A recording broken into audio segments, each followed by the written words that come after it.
Hi, everyone. This is Jennifer with Virtana.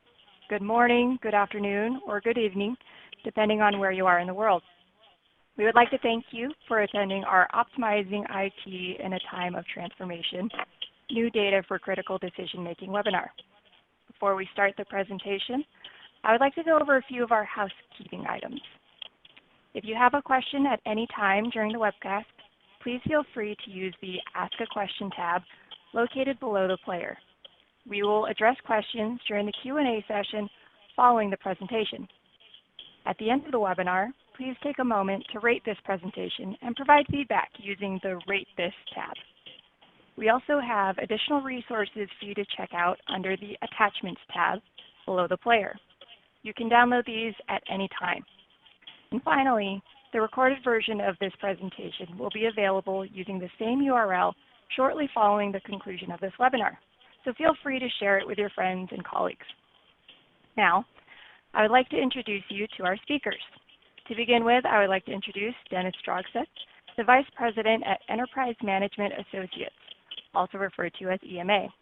A little background on Dennis is that he has been with EMA since 1998 and contributes as a leader in IT service management, CMDB systems, as well as operations analytics, cross-domain automation systems, and more. Dennis, if you would like to say hi to our audience so they can put a voice to the name. Well, here you go, Jennifer. Here's my voice, and you can hear plenty of it. I hope it will be a good experience. Thank you, Dennis. Next up, I would like to introduce our interim CEO, Ron Zeggy, who is a partner at Benemu Global Ventures, a longtime investor in Virtana. Ron, would you like to say hi? Good morning, good afternoon, good evening, everybody. Delighted that you could join us. All right, thank you, Ron. And so before we jump into the presentation, I would like to turn your attention to our first poll question. Let's see here. All right. So it should be popping up now. So you will see this under the tab labeled Vote. So the question is, what main IT issue are you facing right now? And your options are increased need for digital transformation, flexibility or need to enable remote work, unified visibility or set of insights, and finally, need for cloud or hybrid cloud efficiencies. So please take a moment to provide your answer, and Dennis will address the results shortly. So now, without further ado, on to Dennis, who will now kick off the presentation. Thank you, Jennifer. So I'll be working with Ron on this presentation and leveraging a lot of data that's very recent for me, but even more recent for Virtana. In terms of mine is just before the pandemic, but Virtana actually has the only really hard data I've seen addressing the pandemic environment directly, and Ron will be bringing in that data as well. I've also been drawing, on the other hand, from research I'm doing on AIOps deployments from current interviews, up to 30. So that is post-pandemic and brings me into the present a bit as well. So we'll be going through overall priorities in 2020, given the current world, what's driving the move to hybrid cloud. And there are many dimensions to that. Ron will have a lot to say there too. A lot of the research I've done looks at advanced IT analytics, our term for AIOps, and we'll go through a little bit what we actually think that means, and then looking at discovery and dependency insights, automation, and the need for a more unified way of working. Going on to optimizing cloud, minimizing costs, which is really key, and then a stage set of recommendations for going forward, taken in part from some of our consulting work. So you will be able to get a copy of the slides, PDF, no problem. If you don't have a photographic memory, that will not be an issue because you can see it later. This is just a long list of research that we're drawing from, including some that came out in April of this year, but going back several years in the past, as you can see, data taken from a lot of places. This does not include the data that Ron will be sharing from you. So let's look at current priorities, and we have data on these very factors. I'm going to bring up my slide, which doesn't present data, just thoughts. But let's talk to the poll right now. Digital transformation and need for cloud, not surprisingly, right at the top of percentage points, with 37% each, as you can see. And then more flexibility to enable remote work and a more unified visibility, also tied this time at 12%. So very much kind of a sandwich here, and happy to see the results. I think they confirm a lot of what both Ron and I will be talking about. So here was my list, taken in part from some of the data I saw from Virtana, but also from my conversations and my insights as well from recent data. You know, digital transformation is going to be more and more important, and that digital world to bring IT and market together will be more and more important. Dynamic awareness is key if you've got especially requirements to work flexibly in different places, along with a more unified view. So you're not running around with 16 terminals to understand what's going on. The accelerated need for hybrid cloud efficiencies, very much underscored here. We're getting more data. I see the data is changing as I speak. So digital transformation is now in first place, but cloud is still high, and I'm not surprised. And then finally, accelerated need for advanced technologies, including analytics and automation, which is not on this list, but is a key enabler.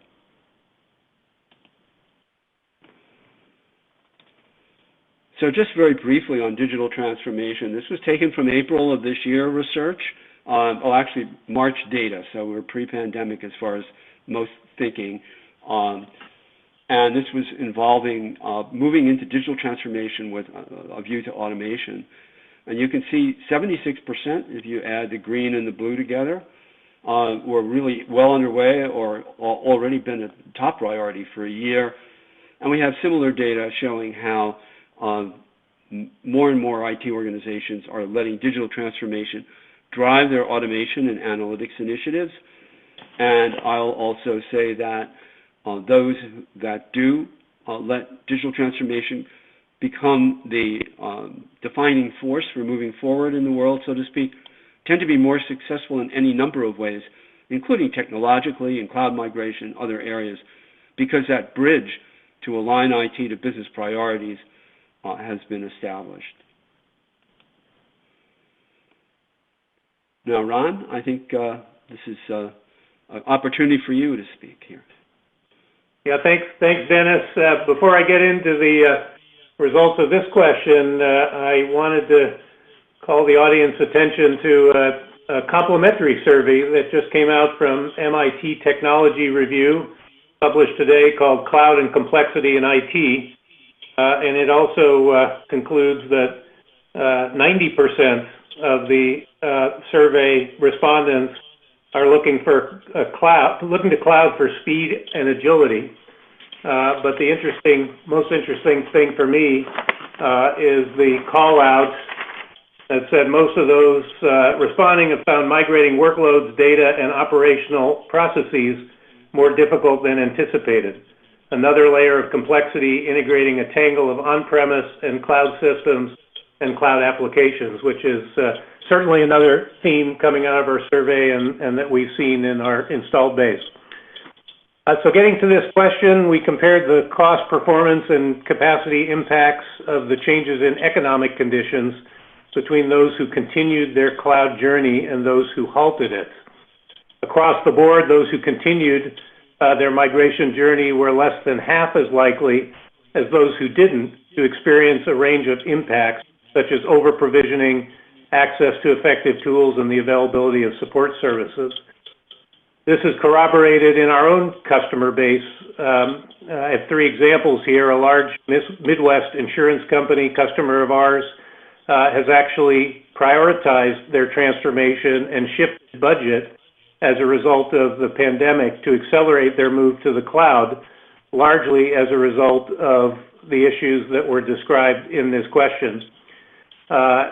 A large West Coast health concern of ours is also accelerating, moving their non-critical services to the cloud to improve operational efficiencies. And finally, a large West Coast insurer has now shifted a vast majority of their budget actually, to cloud investment, starting with modernizing their existing IT systems, so they can accelerate their move to the cloud in a nod to this, the results of this MIT survey. And moving on to the next question. There we go.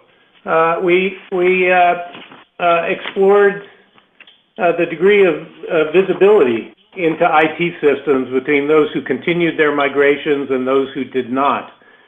Those who continued say that they have much more visibility into IT operations than those who did not. And part of that is a result of the fact that a good hybrid cloud migration strategy starts with instrumenting your as-is configurations to create an effective plan to migrate to meet your business needs. So really forces a level of visibility even before you migrate to the cloud. And we have kind of a perverse example in our installed base where one of our customers lifted and shifted their applications to the cloud without instrumenting what they had in place first. And they reported, quote unquote, we just moved all our problems to the cloud. So then they've now moved back, instrumented for visibility in our planning and accelerated hybrid cloud project. So Jen, should I turn it over to you for the next poll? Yes, you can. So we have our second poll question, which should be popping up now. So go ahead and look to your vote tab. And this time we are asking you, what is your main reason for migrating to the cloud? Is it cost efficiency, flexibility, scalable storage, availability, or remote working setup? So again, please take a quick second to answer this question, and we will address the results in the next couple of slides. All right, Dennis, back to you. Right. Thanks, Jennifer. By the way, right now I'm just seeing the issues, so I'm hoping that others are seeing the poll that you presented. So, what is driving the move to hybrid cloud? That is pretty relevant to what we're asking and what we're seeing. So pretty recent data looking through 2018 to 2019 from a focus on DevOps in particular, you can see workloads in public cloud pretty heftily moving to 40% or more by 2019. Back in 2018, the big number was a little over 25%, with 25% in that category. So it was really quite a substantial move. In parallel, we actually are seeing a similar move to containers. In the end of 2019, we're seeing 35% of our respondents move to having 21 to 30% of their production public applications in containers, which is pretty substantial, probably a little more than the routine, but we're working with DevOps teams to see what was going on, but still a real indication. And this slide's very simple. The message here is external and internal. And here we didn't even look at container or microservices, just to say that what people are doing, and this actually goes back a year or two, is a real mix of external public cloud capabilities and internal, as well as actually things at times on legacy infrastructure as well.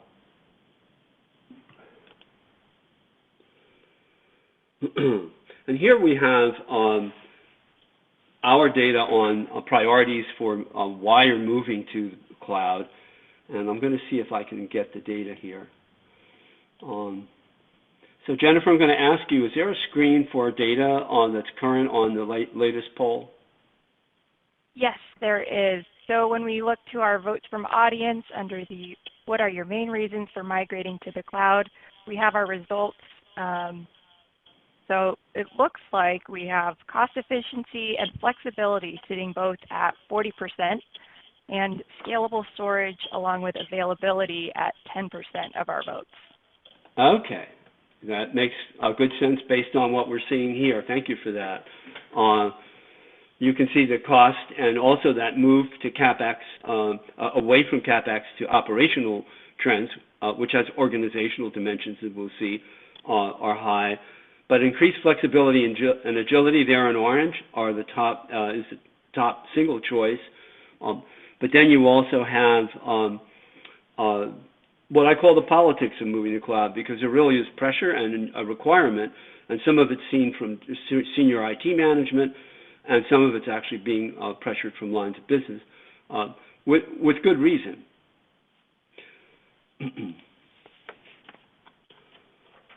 The other thing we see consistently in our data is that the move to cloud is a progressive and positive thing. And here the lines to look at are the dark blue lines. The dark blue lines are those who have been extremely successful in optimizing their IT organizations for financial performance. But this same chart could have been applied to progressions in analytics and automation or digital transformation. In other words, what I like to call the Moore syndrome, the list of things that come together in more progressive worlds. And if you look at those who are investing in 61 to 100% on public cloud, the dark blue there are the extremely successful in optimizing IT for financial performance, compared to just 7 and 12 for the other groups.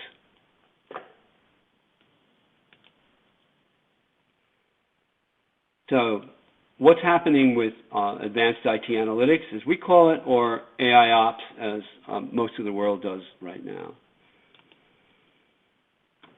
Thought it would be good to let you know what we think this really is about, because the term AIOps is based on our research and dialogue and consulting, sometimes controversial and sometimes confusing. We call it advanced IT analytics, and here are some of our criteria in which Virtana plays very strongly. Assimilation of data from cross-domain sources, so it's not just about one domain or one device type, to really be in the platform role that we're talking about. Similarly, looking at multiple data types, and here could be events, log files, time series, etc. The abilities for self-learning and predictive algorithms. Again, Virtana is very strong in that as well, across these multiple data types, with a wide range of advanced heuristics. And in our research, we'll be looking at those in more depth. What I like to call a strategic overlay, because in many cases, what we see with advanced IT analytics platforms is they are assimilating both data and other tool sources and becoming a unified view of what's true. And support for private and public cloud is required in our list, and as well multiple use cases. So people always think of AIOps in terms of performance, which is clearly, or availability, clearly the number one. But we've seen high percentages in other use cases. Here you think of it, you've got all this data, how can you optimize it? And performance is also informative about other aspects. So we see capacity, we see DevOps, we see end user experience, we see integrated security, cost management, and change management, all among some of the key use cases. Speaking of which, in an interview with one of the Virtana deployments that I've spoken to in the last month, actually, a very simple, striking statement. The need for predictive insights, which is a growing trend in this world. This gentleman has 117 monitoring tools, none of which offer it, the exception of Virtana. And again, that's symptomatic of what's important in AIOps. Ron, I think it's to you. Thanks, Dennis. Nice quote. We like that. So in this question, we asked about the importance of AIOps to the future of IT systems in a post-pandemic world. Not surprisingly, a vast majority felt that machine learning and artificial intelligence will be essential to meeting the needs of remote workers and increased online activity in general.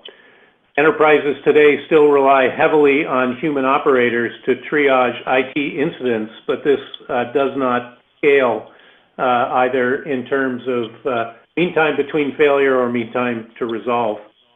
As an example, to complement the quote that Dennis gave you, one of our other financial services customers on the East Coast was able to quickly identify and repurpose capacity as work from home became the norm.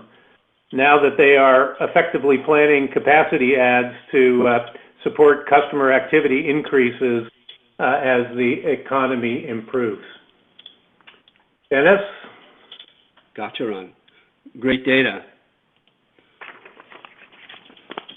Be very brief on this slide because it's a core single exclamation point despite all the lists here.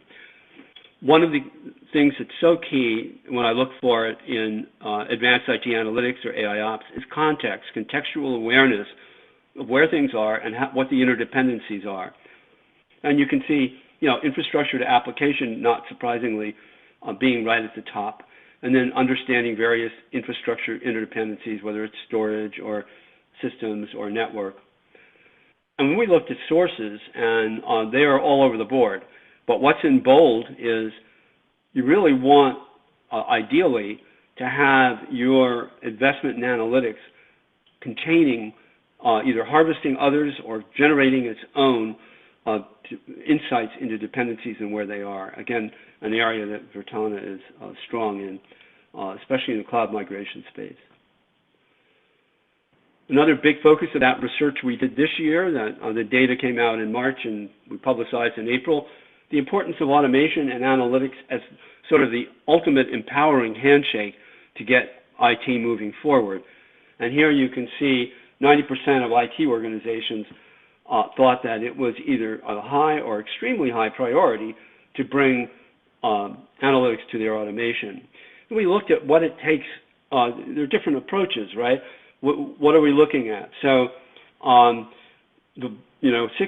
at the bottom end said, well, we're just allowing AI to be applied to routine things like batch processing. And 19% said, they're looking for automated actions to be enabled with oversight, looking at observable patterns, and then the human says, oh yes, let's do these workflows, let's do this. 46% were at the point where they're in their most progressive mode, already getting prescriptive recommendations from their analytics about what to do. But they were still looking for that human being to say, okay, I'm going to make it happen. And finally, at the very top, at 27%, we're looking at people who are, in some instances, not all, they're allowing the prescriptive analytics to drive the automation directly without a single human being involved. And this was part of that Moore syndrome, more progressive levels of automation, more use case successes, more stakeholders involved, actually more progress in digital transformation. And interestingly enough, analytics platforms were favored over ITSM and regular operations suites as unifiers for automation across IT. A lot of data on this chart, but the message in some respects is simple. Part of what the story is, right, this is a multi-use case, multi-stakeholder investment with multiple values. And if you add up the numbers, we're looking at about 19 different roles on average that respondents wanted to have supported through AIOps or advanced IT analytics. That's up from 11 roles just a couple of years ago. And so how we categorize them is domain-specific with cloud management right at the top, and then database, apps, etc.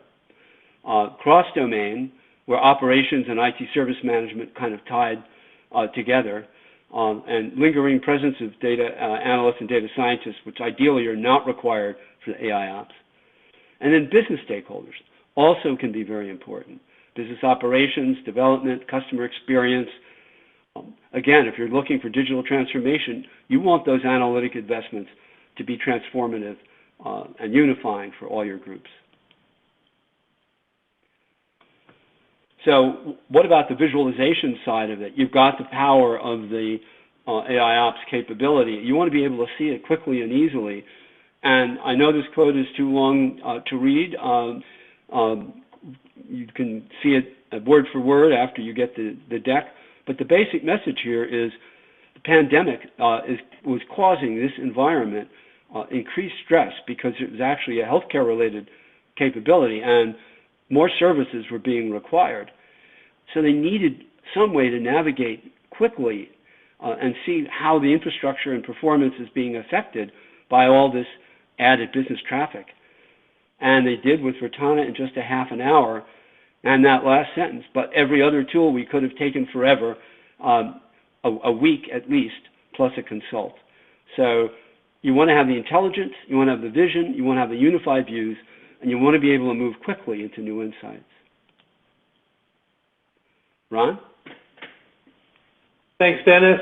So in this question, perhaps not surprisingly at all, we found a very strong correlation between those who complained that they had poor visibility into their IT systems and those who had increased performance issues. And the delta was really quite dramatic.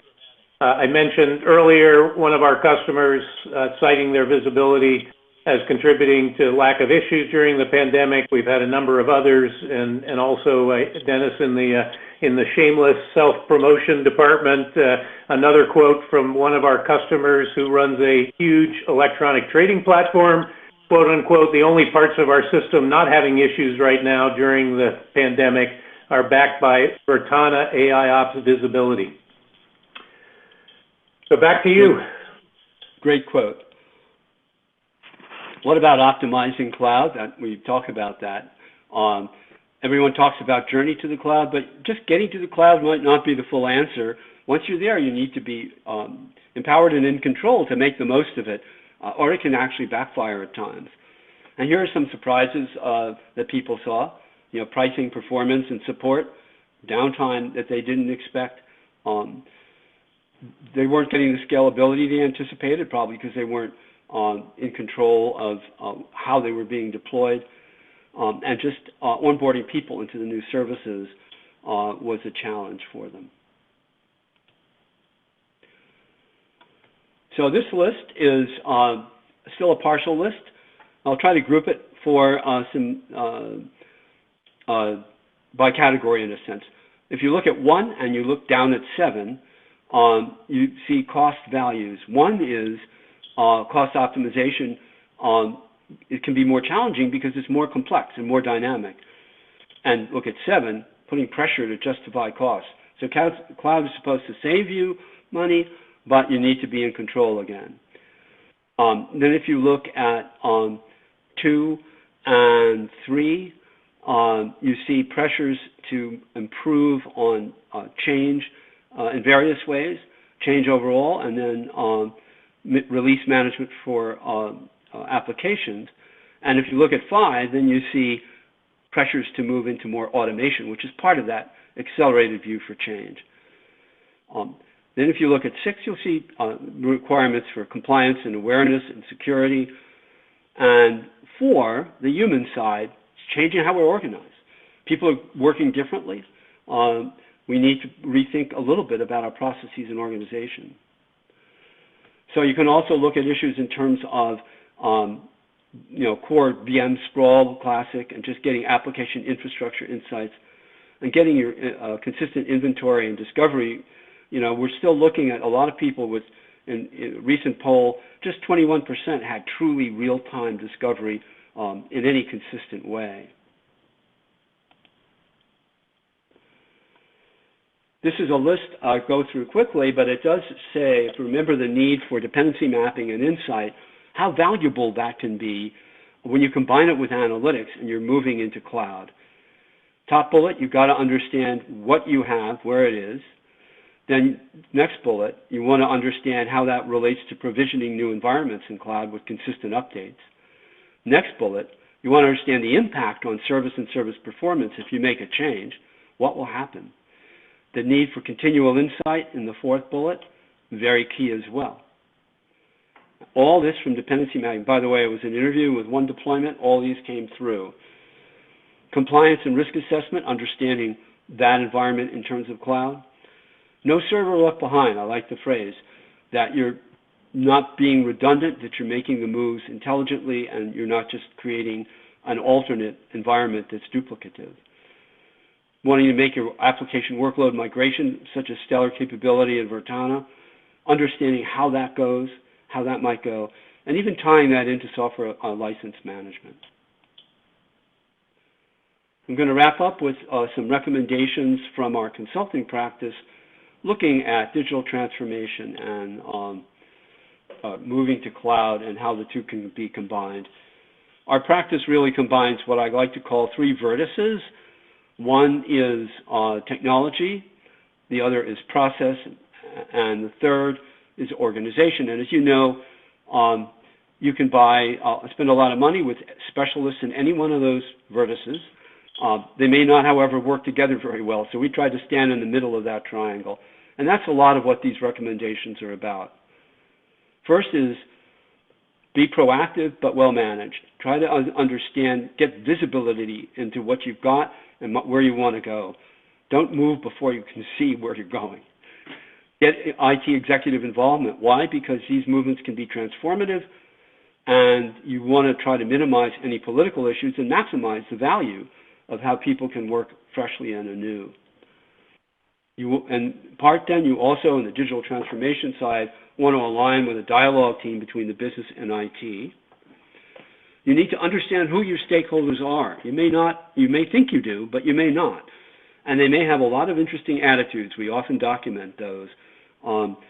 Get them together and make sure they're ready to move and evolve. Invest in technologies based on where you are and a stage progress that's relevant to you as you progress.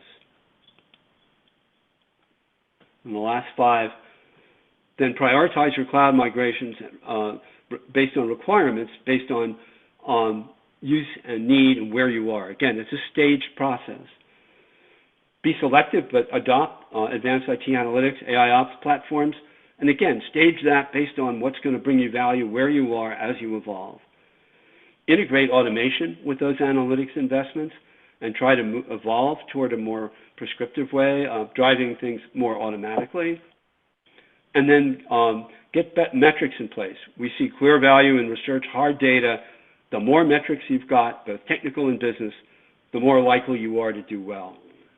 And finally, socialize and communicate as you continue to evolve. This is not a matter of sending out an email from your CIO on day one and thinking all communication needs are met. It's something that needs to be continued and addressed as you grow. Ron, for you to wrap. Okay, thanks, Dennis. Great presentation and fantastic tips. They certainly resonate with me based on what I've heard in discussion with our customers. So in summary, we've concluded with our surveys, perhaps no surprise, that the new normal requires great visibility into IT systems to optimize cost, capacity, and performance. At the same time, an effective cloud migration strategy starts with a great understanding of the workloads running in your current environments and their interrelatedness with infrastructure. Only with that data can a cloud implementation be fully and effectively successful. At Virtana, we specialize in on-prem visibility at the workload level, then using that to implement what we call a cloud migration readiness program for our customers, and finally optimizing the resultant hybrid cloud implementation for ongoing cost, performance, and capacity elements. So I just want to say thank you all for participating today, and I'm Jennifer. I'm going to turn it back over to you. All right, thanks, Ron. So now we are going to move on to our Q&A session. So just a reminder, please submit any questions you have under the Ask a Question tab. So let's see here. One of our first questions is, do you really see the pandemic as accelerating adoption for AIOps and automation, or do you see it slowing things down? Should I address it? You want me to? I'll jump in. Go ahead, and then I've got a couple comments, but go ahead. So I think the most cautious answer is long-term, we're certainly accelerating. In the short term, in the immediate present, it can be a mixed bag. I think there's going to be some, and I've seen some actually, acceleration in the present toward towards automation and analytics, partly because there was a need to enable a more effective way to work so that people are not all, running 20 people in one room with 40 different terminals going back and forth. So I have seen some real-time acceleration. But obviously the pandemic is also disruptive and can slow things down, and I've seen that too. So I think the immediate present is a bit of a mixed bag, but if you look a little bit down the road, it will clearly be overall a strong accelerant. Ron? Yeah, Dennis, I would just underscore that maybe with a little more of an exclamation point on things slowing down. Certainly, we saw almost a full stop in April with customers just freezing everything while they sort of figured out what was going to happen to their business, what they were going to be able to afford from a budgetary perspective, and then what their new priorities should be. As we moved into May and June, we started seeing sort of cautious movement again towards adopting both AIOps and hybrid cloud strategies. And right now, we're actually seeing probably a record number of inquiries, both about our AIOps solutions and about hybrid cloud migration. So I do think that, like you said, in the slightly longer term, maybe even the second half of the year, we're going to see significant acceleration and adoption of both now that the economies are starting to pick up again. I think that makes sense. All right, thank you for that answer. So the next question we have is related to the first one, and it's about moving to the public cloud. So it sounds like, we are getting acceleration in both AIOps and automation as well as the move to the public cloud. But is it still accelerating given so many people are working remotely? Well, I would say, and Dennis, then you can jump in. Yes, it is, because it's dramatically changing work from home and the rapid migration to sort of online e-commerce, telemedicine, financial services, and so on is creating both a shift in traffic patterns and a significant increase in infrastructure, the taxation on infrastructure. So the scalability of public cloud, the latency advantages of public cloud, I think are all attractive to customers with certain applications. I would agree. I think, again, there's going to be some disruption, but I think it's fundamental. And, we're living now in an era where with clearly growing requirements for scalability and delivery of digital services across all places. When your coffee break is a Zoom experience versus standing side by side, you definitely need an expanded infrastructure, and cloud is enabling that. Great. Thank you, Dennis and Ron. And then let's see, we'll go with another question here. What is the best organizational model for going forward between IT and the business? Is there anything like a template we should look for? That's a great question. And in all our years of consulting, we've never tried to do a template. We've done maturity models in different ways. And maybe that's a story. And I guess the best template would be to understand where you are in maturity and to move from a siloed world to a integrated cross-silo world to becoming a true service provider, deliverer of services to the business, to finally becoming a dynamic partner in enabling business transformation. Those are the four general stages that we see. And you always, while everybody's sort of in a different place, and I always say that, no IT organization is generic, and so generic answers don't apply. Those stages tend to be where you have to go through, and you have to go evolve through them and adopt technology and process change and organizational change accordingly. And that's what we see. Yeah, Dennis, the only thing I would add that frankly causes us challenges is in many of our customers and prospects, the on-premise responsibilities, particularly for infrastructure, are organizationally separate from the cloud ones. And we've certainly learned and tried to underscore in today's presentation that having a great understanding of your workloads, how they interact with infrastructure on-premise is essential for an effective cloud migration strategy. So the two organizations coming together or becoming one is incredibly important from my perspective. Oh, absolutely. I agree 100%. Great point. Cross-silo, when cloud is a silo, and it did turn up as a domain, there's still a problem. It needs to be a true cross-silo, truly integrated understanding in infrastructure and application performance. All right. Well, thank you, Ron and Dennis. It looks like that will be all the questions for today.